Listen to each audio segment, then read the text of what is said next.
What time is it? Okay, we have some fabulous live music later on, but right now, here's the kind I prefer.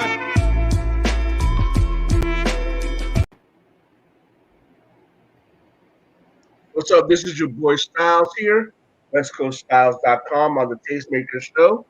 I know you like the hat that I got on. You get this at the West Coast Styles store.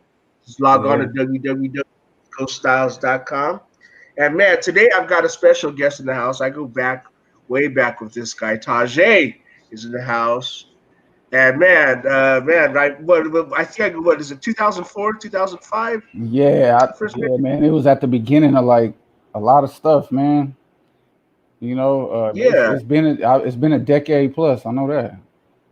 Yeah. It was about 2004, 2005. I first met you, Yeah. and you were doing things on the underground scene in Los Angeles, putting out mixtapes. And I remember you had the mixtape. You had the controversial mixtape. You had arresting a cop on one of your mixtapes. That was like that was a special one. That's probably one of my favorites out of like the bunch that I dropped with that particular album. Yeah, you had a cop in handcuffs. And you were proudly arresting him. Yeah, exactly. It was a whole story behind. If like the way I did the cover, like when you opened it from the cover to the inside to the back, it was like a whole story line. Yeah, and the cop basically ended up in the trunk. But yeah, I was young. You know what I mean? Yeah, you know what? I mean, I followed your career, and I've known you from the beginning. And you're something that I'm really proud of because, you started out on the streets. There's no, you've made no bones about that, and you said, hey, look, you're from the streets. You've done what the cat on the street does. I think I was more known for that than I was my mixtape sometimes. But you did translate that from the streets to a rap career. Yeah. And, you had a little thing going at the time, but you were also able to translate that to what you're doing now. Is you're actually like a psychologist now, and you've gone to school and you've studied, and you're actually trying to like make a difference and help people turn their lives around. And man, so tell me what that is all about, please. Man, it's a lot. You've seen me evolve like the whole thing. Yes. So, to basically put it into a capsule, I reached a point in time during my music, career, because we had a pretty good run. You know what I'm saying? I did pretty well as an independent. You know what I mean? I was fortunate enough to kind of dibble and dabble with the majors, which got me, obviously some more publicity. But at that time, I was still like halfway in the streets. So I was always like going through stuff like, getting locked up and all of that, and one particular moment happened where I was actually fighting for my life. I had caught a weapons case, and it was a body on that gun, Wow. Yeah. So because of my history and, the police were familiar with me, you know what I'm saying, at that time, they just assumed that it was me, but it really wasn't. So, I'm kind of sitting fighting this case in jail, and I was just kind of like, this sucks. Out of all the things I done did, I'm about to go away for the rest of my life for something I didn't even do, and, by the grace of God, I was able to kind of get through that situation. But while I was incarcerated, I was like, man, something got to change, and that's when everything dawned on me to like, you know what, maybe God got a higher purpose for me as far as like, reaching people. And that's when I thought of the whole, well, I need to go to school, become a doctor. Like it was like 10 years in the making, to, where we're at now. You know what I mean? I just wanted to be of service. You know what I'm saying? And just, I love the brain. I love psychology. And it was just something that I wanted to do. You know what I mean? But yeah, I kind of got sour on the industry. You know how this industry gets sometimes. I felt like it was like pressing on my spirit as far as like, I was like, damn, it's no difference between this rap shit in the streets, So, but yeah, I just wanted to make a difference. I had just had my kids, which you was around to see. You know what I'm saying? Like you see my kids grow up from the time they were. I remember you used to come do interviews with us, and I'd have them like he was. My kids were like little infants, Yeah. you know, or I remember I saw them at a car show one time, and they yeah, were the like twins, right? yeah, exactly.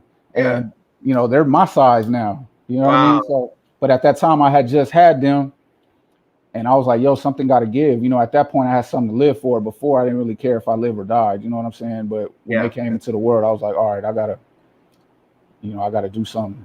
So that's how I got Mhm. to where I'm at now. Okay.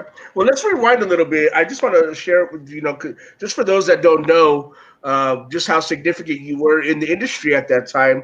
I mean, you know, you were part of the you know, the Thug Life, with Yeah. Tupac's crew after he passed, of course. But you know, you ran with Mo Preem and you ran Mhm. with all the cats that that were a whole part of that. You know. Yeah, no, no, definitely. You know, and you know, shouts out to to Pac and Mo and Mac and Psych. You know, and the Outlaws. You know, those are people I'd known since I was a youngster. You know what I'm saying? And you know, once I kind of got to be an adult, they kind of welcomed me into the fold.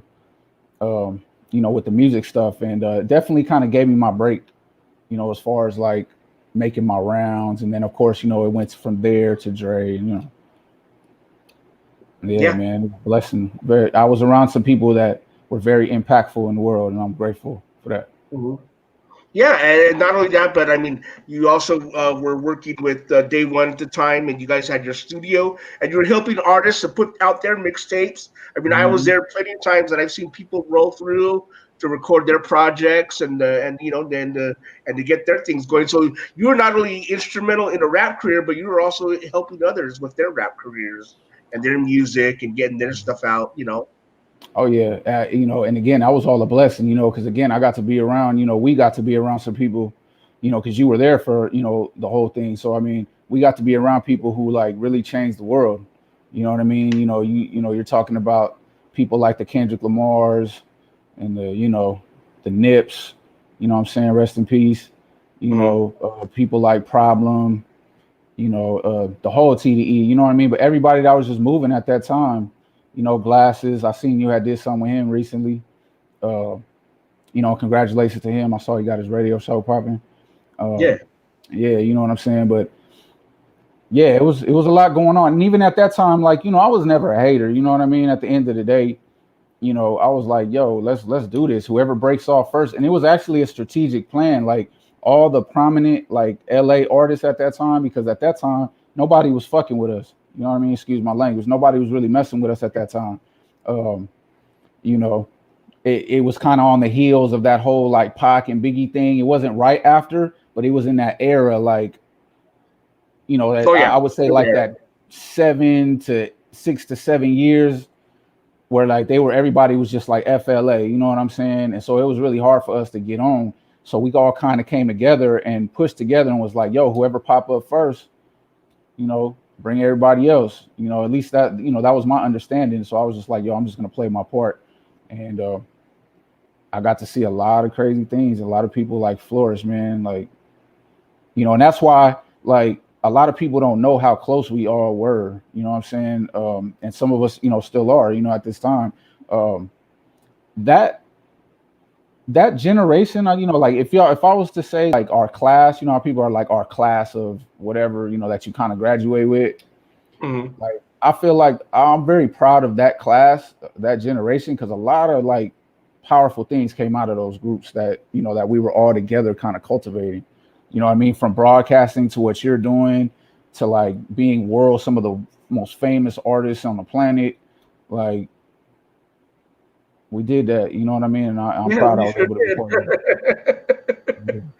We sure did. And like just I remember several years back. I mean, you brought me to the Nipsey Hussle shoe signing, the clothes signing. He was selling his Oh yeah, merchandise over at Drama's place, yeah, and that's it. yeah, we got Atlantic to kick it Records. with Nipsey Hussle, and Mhm. and several other people came through the house that day. Um, so yeah, that generation, our generation, has really been impactful. We've seen a lot of people come up. I You was know, a so lot. glad and not to cut you off. I was so glad you went that day because you know I was around these people all the time, and I never was the type to like, oh, let's take, let me take a picture. You know what I mean? Like that part of my game has always been like lacking. You know what I'm saying? Where I was like, yo, let's all take a flick. Um, and I was glad you were there because we really got some real classic picks. You know, Yeah, you of did. me and Nip, and you know what I'm saying, everybody that was there. Shouts out to Drama and Young and Reckless, and and Rob and everybody. You know what I'm saying? Mhm. But yeah, it was a fun time. Yeah, and then also I remember another time thanks to you, I was able to go to the Rob Dyrdek's Fantasy place Factory. party Yeah, with yeah, the Drama fantasy. and everybody, and Yeah. and West Coast Chanel and everybody, and it was in the house, and man, Mhm. that was a real fun night, bro. I mean, it was over at the Fun Factory, and Yeah. yeah.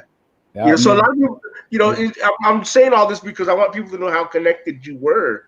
I mean, behind the scenes, you Mhm. had a lot of connections. I mean, you knew a lot of people, and a lot of people respected you, like Drama and Rob, and they're like, hey, you know what? Taje's he's a real one. He's welcome to come in anytime and bring people with him, like me. Yeah.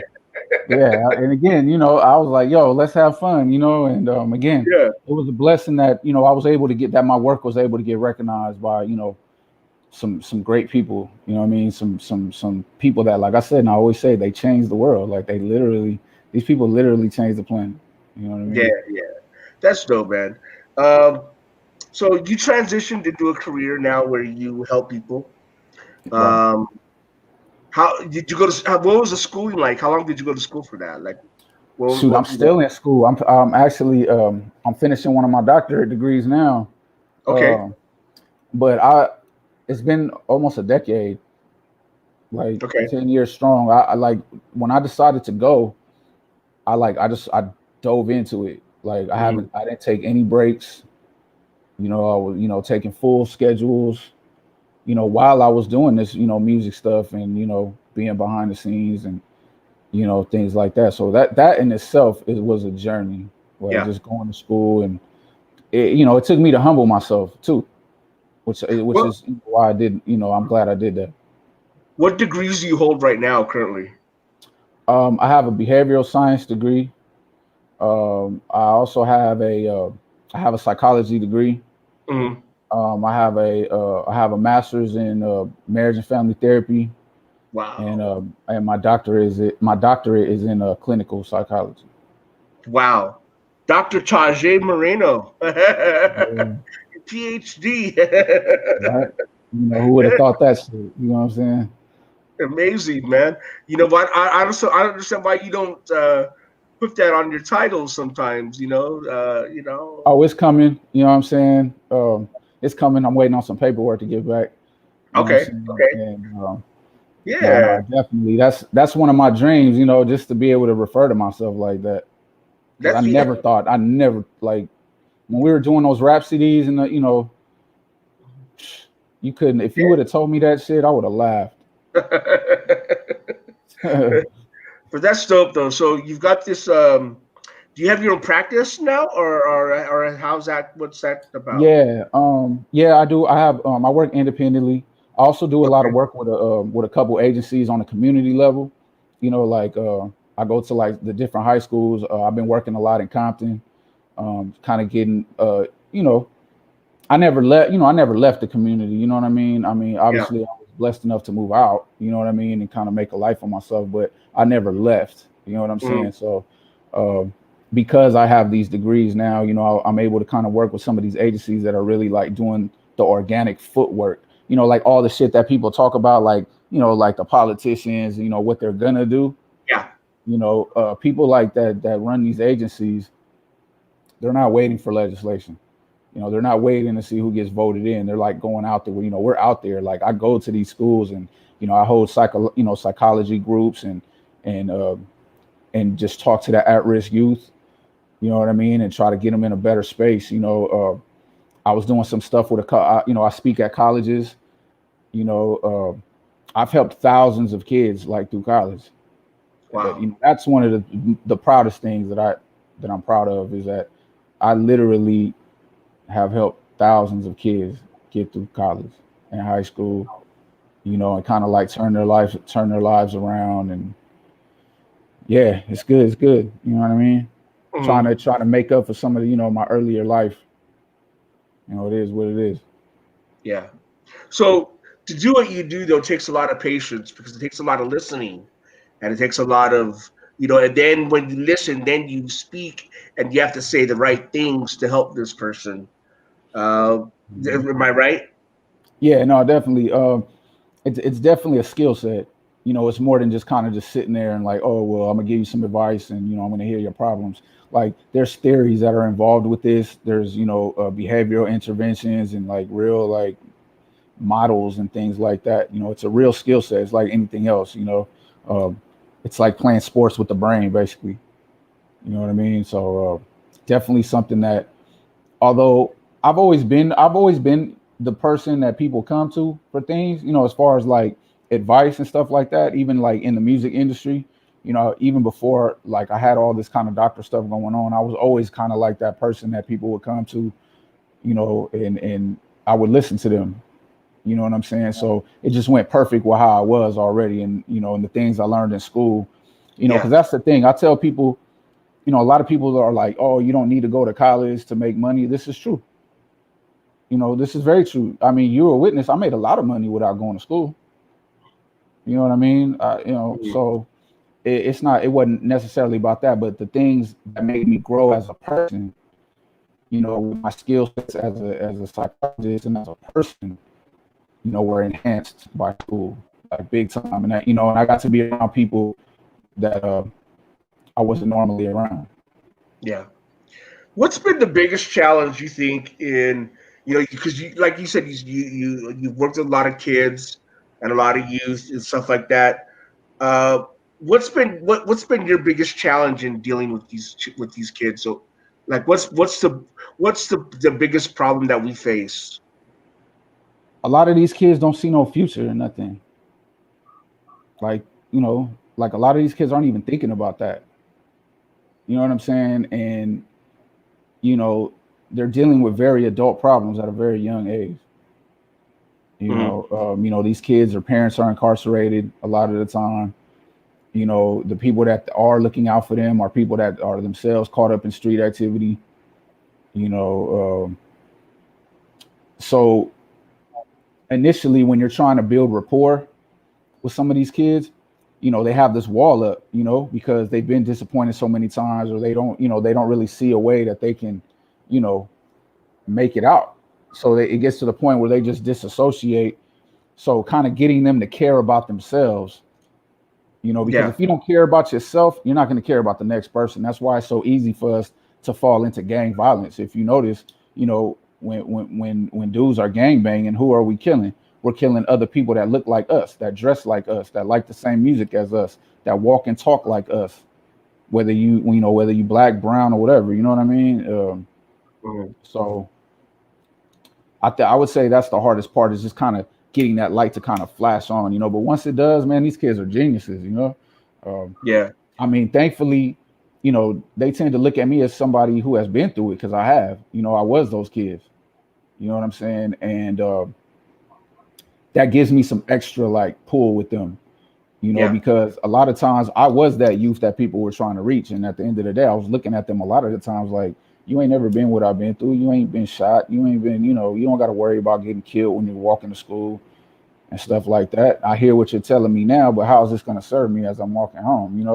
yeah, That type of thing. And the fact that a lot of them know me from the neighborhood and know me, that I'm an example of what they can do. yeah. And So yeah, you're right. I mean, you were that guy out there. I mean, I remember I saw that video one time of you pressing a DJ with Bishop Lamont and all them, and he was ready to go up. I was like, yo, chill, brother. yeah, I mean, yeah, and there was a lot of those instances that were happening, and that's what I'm mhm. saying. I started becoming. I was one of the first people to go viral. Like that went viral. You know what I'm Yeah, that saying? did go viral. During the time when the internet was just getting started.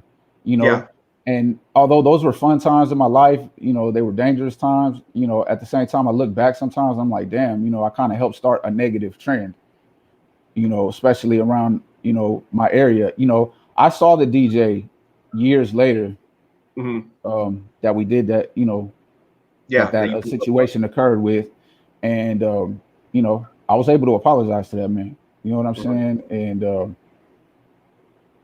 at the end of the day, it's music. I mean, it was money involved. Don't get me wrong. You know, and I still don't like nobody messing with my money. You know what I'm saying? But you know, I could have handled that better. You know what I'm saying? And You know, you live and learn, you grow. You know, and yeah.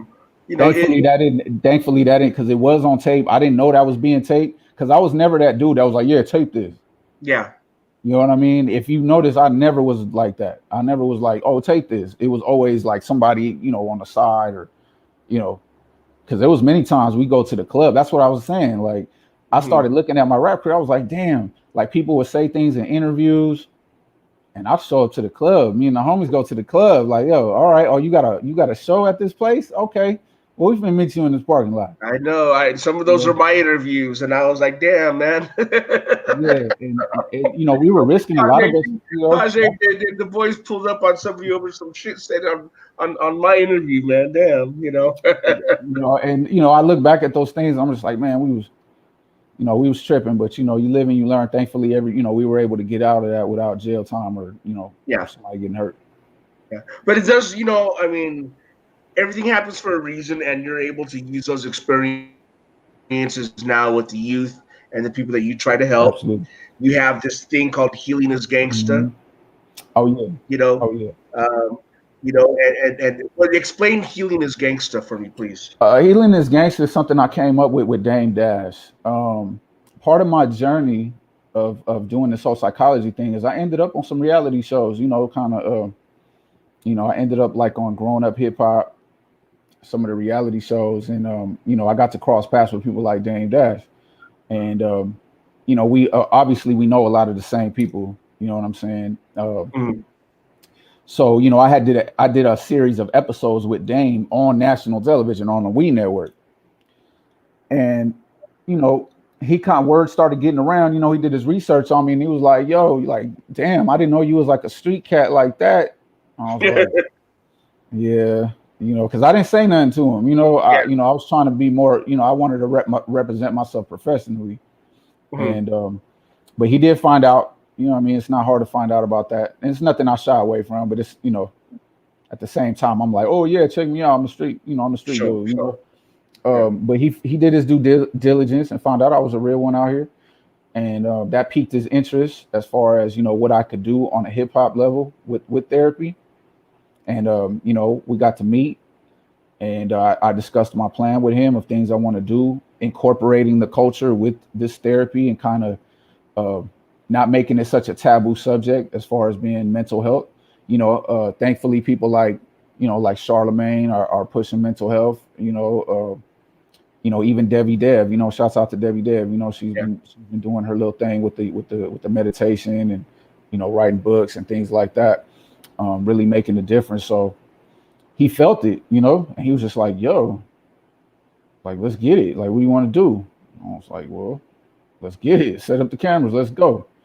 And we was just messing around one day, like just kind of clowning with each other and like, yeah, healing is gangster. Healing is gangster. We was just saying it. And I was like, you know what? Like, that's it. I was like, we need to use that. You know what I'm saying? So that's how Healing is Gangsta came out. And originally they were sessions, they were called the Dame sessions. Yeah. Because he was having his own, like, I had a show with him separately that was just focused on Dame. And kind of his situations and the things that he was going through and dealing with, as an entrepreneur and a famous, Black person, you know what I mean?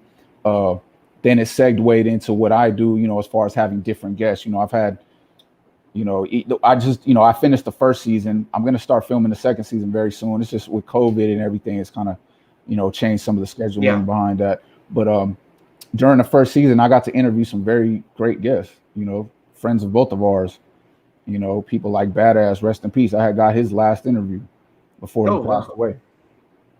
Yeah, man. So, people like Chuck Dizzle, Letty, Letty Martinez, she used to be on the radio station. She does her thing. She's real big on the activist level now and doing her thing.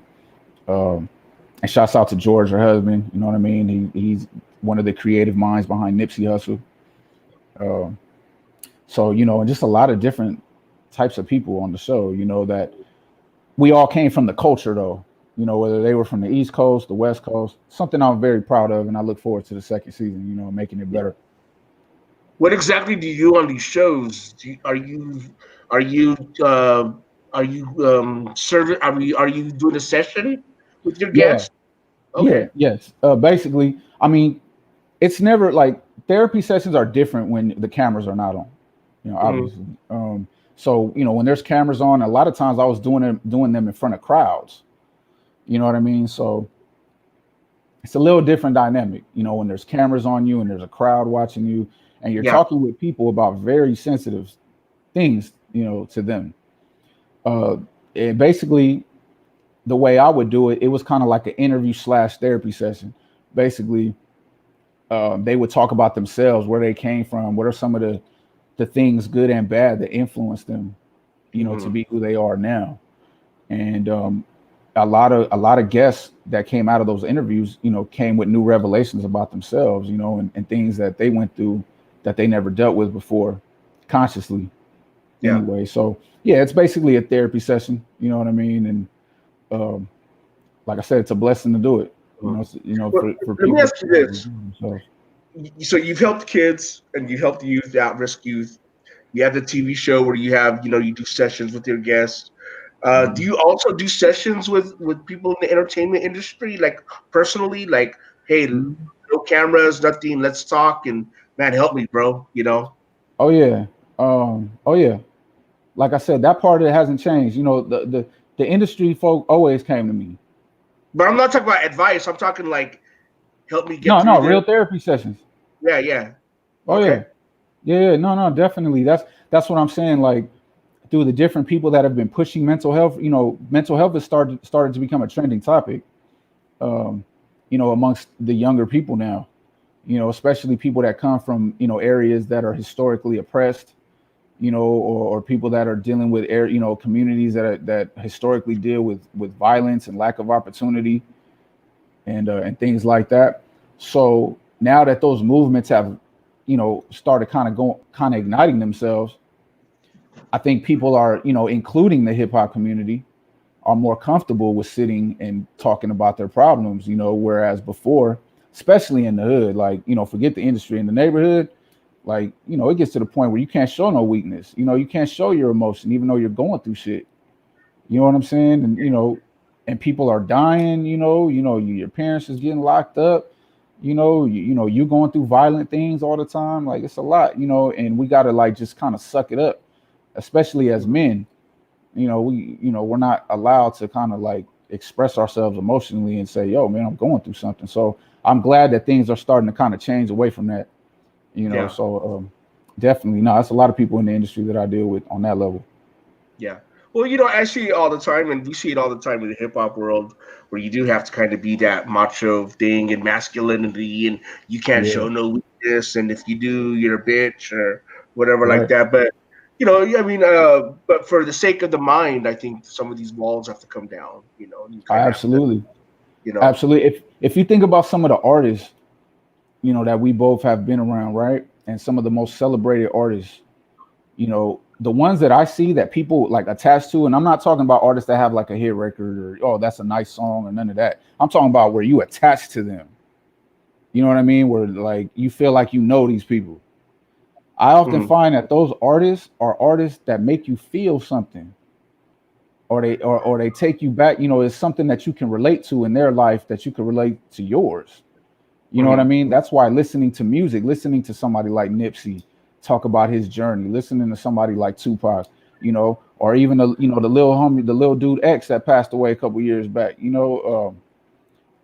People, these things that people attach to, and they'll say, "Oh, that's a legend." It's because they got in touch with their emotions and their feelings. You Yeah. know? Yeah. Yeah.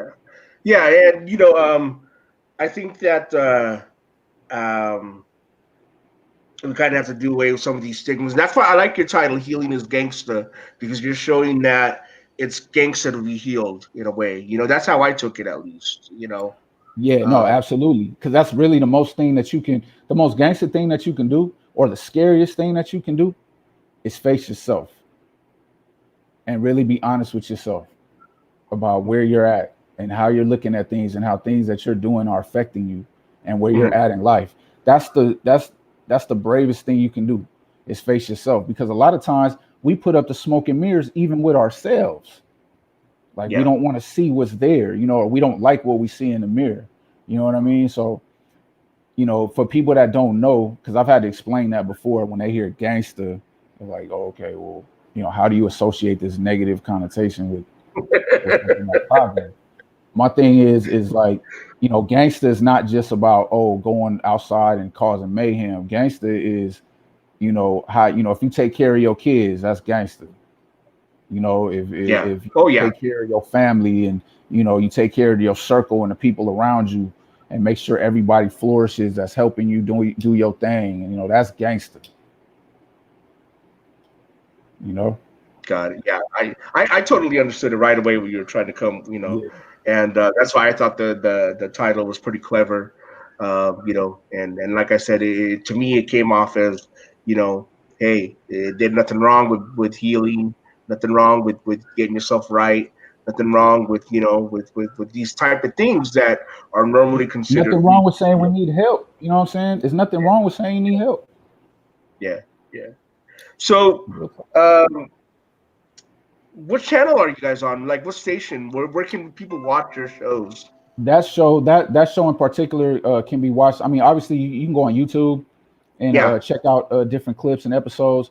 But most of the like full episodes are on Dame Dash Studios, which is a platform that Dame Dash started. Um, that has like, it's for the culture. Because that's one thing he's pressed upon me. I've been blessed to be able to be around him and kind of see how he thinks and does his thing. And he really stresses, being independent and like saying, okay, well, let's not depend on these other platforms to, encapsulate our culture. Let's do it ourselves. Let's Hmm. create our own platforms like what you've done here. That's Yeah. something that, me personally, I admire. You know what I mean? That, you're like, yo, I'm not going to wait for somebody else to do it. I'm not going to wait to get hired by whoever, I'm going to just do this myself, and be the messenger. You know what I mean? So Yeah. that's something he's done with like Dame Dash Studios and the Dame Dash Network, along with shows like Healing is Gangsta. You'll find things dealing with like diabetes and, healthy, healthy eating and, different things like that. I'm working on some things. I can't really go into too much detail, but Sure. I'm doing, I'm always, I'm always on the background of something. That's the one constant with me. But I'm getting my executive production on as far as some content and some TV shows coming up soon that you'll be seeing on Okay. different channels and things like that. So getting my executive on while I'm kind of doing the doctor thing. You know what I'm saying? But I recently had clicked up Dame and Cam, Yes. West Coast Cam. Yeah. I He just had the interviewed song. you. Yeah. Yeah, he had the song Culture Vultures that he had recently did, which was obviously addressing some issues with another website. Um, and I had clicked them together. I had Yes. Yeah. clicked Dame and Cam together to do that song. You know what I mean? So Oh, nice. yeah, especially because they were coming together, on something that was some real shit. You know what I'm saying? And something Yeah, that, they're both dealing with same individuals and right. and problems and stuff like that. So, yeah, yeah. So I saw him in the video. Yeah, yeah. So that's dope, man. That you were able to make that happen. Yeah. So That's I'm, pretty cool. yeah. So I'm doing a lot of stuff like that. Just like I said, kind of working those strings from the behind the scenes. You know what I Hmm. mean? Bro, do people hit you up on social media with their issues and be like, "Hey, do you have any advice for this or anything like that?" Or, Yeah, they can hit or me. I mean, you can hit me on Instagram, Taje 310, Taje 310. Um, Mhm. and a lot of people hit me in my DMs. Obviously I can't do a whole therapy session on Instagram, I'm Yeah, saying, on the DM. But if you have a specific question or if you're going through something, especially if you're feeling like you reached the end of your rope, you know, um, we recently, something that I had heard recently about the baby's older brother, I think he had like recently committed suicide or something yeah, yeah. the last couple of Unfortunately. days, and I've been in that situation where I felt like that, where you don't have nothing left, I always make myself available for those types of situations. If you have a specific thing that that you want to talk about, or if you feeling like it's the end of the world, like yo, hit me up. I'll hit you back. It may not be like right away, but I will hit you back. But they can hit me on Taje 310. If you are interested in like getting therapy, like actual therapy, sessions, I'm available for that. They can hit me there too. You know what I mean? Obviously, those cost. You know, but I work with people. Yeah, I hear you. I might be calling you. I think No I might doubt. need a few sessions myself. Oh yeah, no, I got you, bro. That's all day. Man. You got you a couple free therapy tickets. Don't even trip. All good, man. Well, I appreciate you coming on and explaining what it is that you're doing now and what it is that you did in the past, and and then how you're there to help, and I hope that people who do need help seek help. Yeah, no, absolutely. Again, there's always somebody to talk to. It's always a reason to keep pushing forward. You know, it is a marathon out here. You know, a brick a day, like Nip used to say, man. Like, just keep moving. Don't compare yourself to other people. Do things in your own timing. That's one thing I had to learn how to do. Because once I went to school, again, that was like real humbling because I had to drop off the scene for a while. Mm. And for somebody that was used to being on the scene, you It's know, hard. Yeah. yeah, and you go through different emotions. I fell into a certain type of depression, and you know, when you're by yourself going through those things, man, it's difficult. So definitely reach out to somebody, man. It's always a reason to push forward, all day. You know what I'm saying? Well, thank you for being my guest today. I really appreciate it. And man, I look forward to all the stuff that you're doing, and I look forward to your new season. I'm going to be watching, so Yeah. I'm just going to be supporting you like I have for all these years. So Absolutely, and likewise. We got to yes, bring you in for a taping soon. yes, sir. I'd love to come. I'd love to come. All right, well, I'm going to go ahead and let you get back to your evening and to your family and folks. But again, thank you for being our guest here on WestCoastStyles.com. And man, we'll be in touch soon, bro. Yeah, absolutely. Thank you, bro. Thanks for always, having a platform, for us to come. And, you always been that, what I'm saying? Even back when nobody was messing with us, Yeah. you was always like, yo, let me go see what's going on with them, and it's still like that to this day, and you don't have to do that. So, that's, as far as I can speak for myself, I appreciate that. That's 100. I appreciate you too, bro. All right. Peace. What time is it? Okay, we have some fabulous live music later on, but right now, here's the kind I prefer.